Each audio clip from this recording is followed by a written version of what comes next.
Hi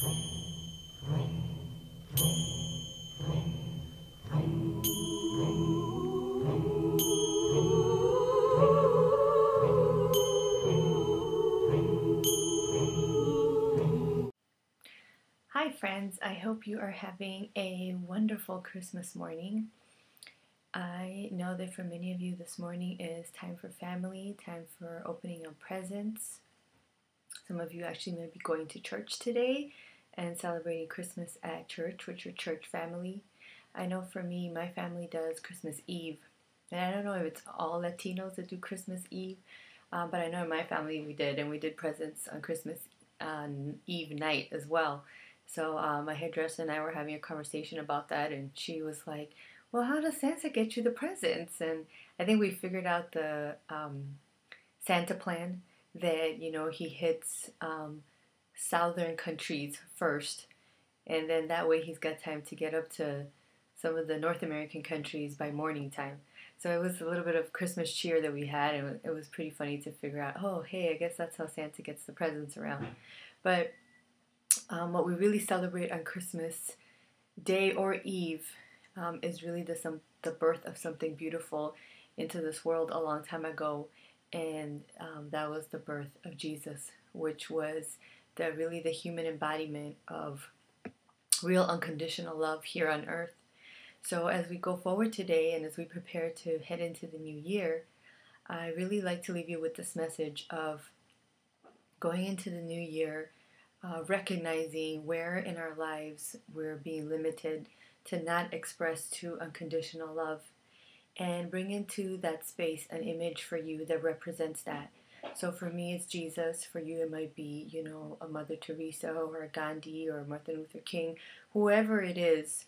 But on this particular day, as we celebrate his birthday, I bring into my mind, my space, the image of Jesus and how his unconditional love for mankind really was an example, a true light on this earth of how we all can live our lives if we choose, to shift our perspective from fear into love, and how he was able to do that on a magnitude that I'm not sure was ever done before or was ever done again.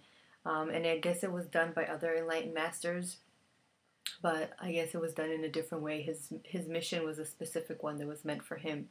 So, how do we do this for ourselves? How do we follow the star in the sky of our soul?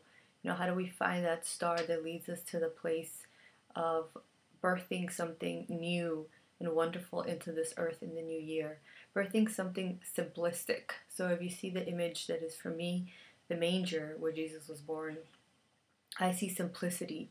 That love in its basic form is very simple. And what does that mean without the metaphysical terminology making it complicated? That when you really look at something through the eyes of love, everything else seems to disappear. So think of a situation, a conversation you had with someone that you hold resentment towards. Think of how complicated that gets, as time goes on and you feel like, oh, they said this, I said that, and this means this, and that means that I can't be friends with them anymore because they said this and they hurt my feelings. And when you look at that, it really grows in its complication with the fear. And when you change all of that and you just put a little bit of love into that, it's like you're in a beautiful manger. Everything is simple. I mean, when you picture, I picture the wood, I picture the animals, I picture just, a baby laying in hay, and I think how beautiful and simple that birth was. And that's the kind of energy we're trying to birth into our own lives, an energy of simplicity, an energy in which we create the space for everything to come out of that nothingness. Like if you think of that space, that night in the manger, how simple of a birth that is, and think of the magnitude and the energy that came out of that human being that was born into that space. Who would have known, that something so simple could birth something so amazing that we carry on in us, with us, up to today. So until centuries later, we're still carrying this beautiful energy that was created in that space. So 3 steps you can easily use to really begin to focus on your own eternal star and follow it to this place where you can really birth something new and amazing in your life this year is recognizing in which parts of your life you're really blocking yourself from really experiencing true unconditional love. So, whether it's a perception of someone, or whether it is your anger or your resentment of something, whether it's coming through a relationship, a friendship, whether it's someone at work, whether it's a friend that you've grown distant with but you still talk ever so often, whatever it is for you, really take a look a little closer at those perceptions and how those perceptions, either they're feeding you, are they feeding you negativity? And if they are, sit with that for a little and look at it, and why is it that those perceptions are really feeding you that? What is it you're perceiving within yourself? So something within yourself still needs to expand. Then go into your feelings. Our feelings are a wonderful compass to really guide us towards that star. If you're feeling happy and calm and energetic, then you're really vibrating on a high energy level, and that means you're probably working out of a place of love. If you're feeling sad or angry or depressed or resentful, that probably means you're working at a place of fear. That's really low energy level. So anything like, oh, I can't get a raise because I'm a woman, very limiting thought. Or I can't get a raise because I'm a mother with 2 kids, very limiting thought again. Or, I'm never going to be able to write that book because, where am I going to get a publisher from? Nobody knows me. I live in the middle of nowhere. Very limiting thought. So all those limiting thoughts really block you from really experiencing a true love in your life and really being able to follow your own star, okay, in your sky. So really pay attention to those feelings that you're having. Ego thoughts are huge for blocking us. So these are any fearful thoughts that we have, any attack thoughts. So, if you're hating on someone because you think they're doing big things and you're not, that's blocking you. Blessing them and really enjoying their success will really open the space for you to be able to enjoy your own success. So as we recognize these things in our life, we really want to reframe by bringing tons of love in the new year. That's what we need. We need tons and tons and tons of love. We can't have enough love. Okay, love is really going to heal that space. Love is really going to open doors for you. It's going to give you possibilities you didn't even imagine. It's going to give you opportunities you didn't even imagine. It's going to change you in ways you didn't even know possible.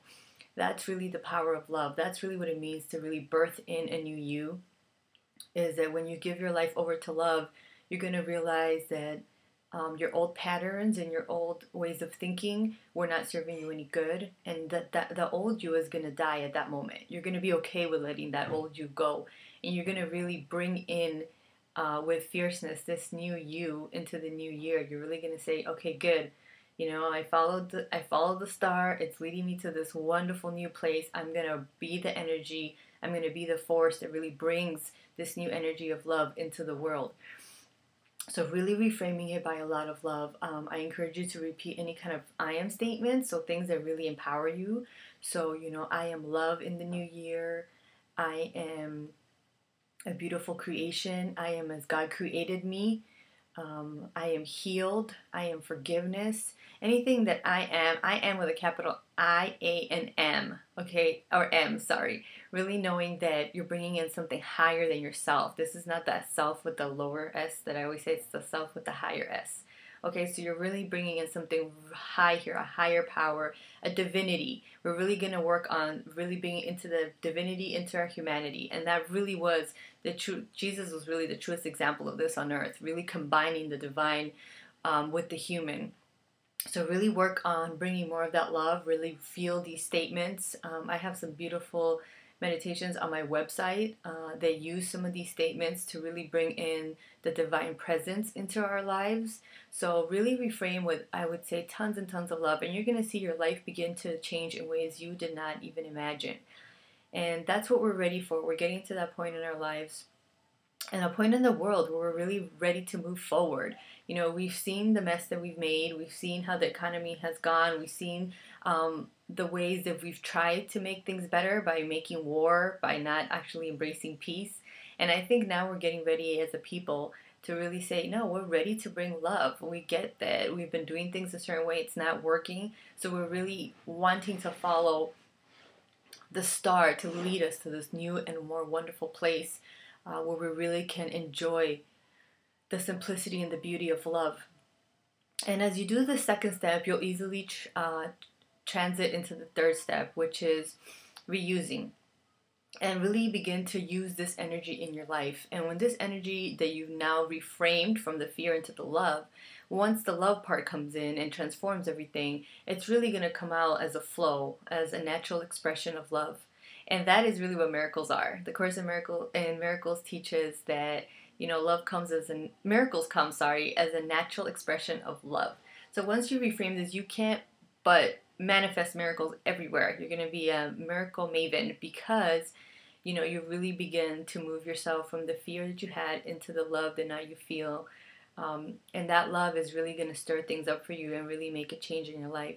So step 1, you're going to recognize whatever is blocking you. Step 2, you're really going to reframe it with tons of love. And step 3, you're going to just become wide open. You're going to open up your heart. You're going to open up the sky of your soul, and really follow that eternal star that is shining bright in each of us. It is whatever you want to call it. It is your God. It is Holy Spirit. It is your higher self. It is Jesus. It is whatever you want it to be. At this moment, I'm going to say love is what shines the way for me. It really, really takes me to a place of knowing, that my life is wonderful and I am blessed and I can do amazing things on this earth if I give over myself to the power of love. If I die to this old me and really birth in this new me that is full of love and full of potential. So as you do the 3rd step, you're really going to feel this flow coming through you. That is where the miracles will manifest as natural expressions of love. And what better way to go into the new year? So really celebrate today, really celebrate Christmas, remembering that at one point in time, a wonderful man walked this earth with us and really showed us how to follow our own star, how to really be the shining presence of love on earth. Have a fabulous day and a fabulous Christmas.